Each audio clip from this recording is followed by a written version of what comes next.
જૂનાગઢના વડીલ સંત સૌના આદરણીય મોભી એવા ઇન્દ્ર ભારતી બાપુની તબિયત લથડી છે. ઇન્દ્ર ભારતી બાપુ એ છેલ્લા 1.5-2 મહિના કરતાં પણ વધારે સમયથી સતત મહાકુંભની અંદર ગુજરાત અને ગુજરાત બહારથી આવતા લોકોની સતત સેવા કરી રહ્યા છે, ભંડારો કરી રહ્યા છે.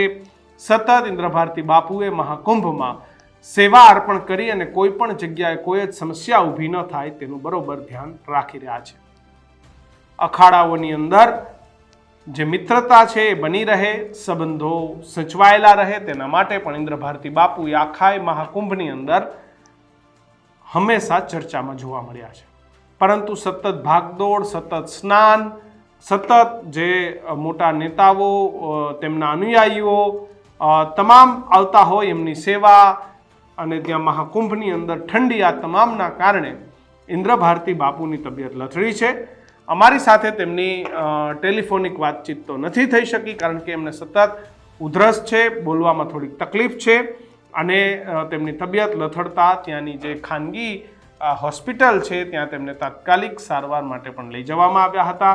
તેમનું પ્રાઇમરી જે તપાસ છે તપાસ પણ કરવામાં આવી હતી. એમને થોડી શરદી અને શ્વાસની થોડી તકલીફ હોવાના કારણે તમામ પ્રકારની સુવિધાઓ ઉપલબ્ધ કરી અને તેમની તબિયતમાં કોઈ જ પ્રકારની હાલ એ ખરાબ પરિસ્થિતિ નથી. એમની તબિયત એ ખૂબ સારી છે.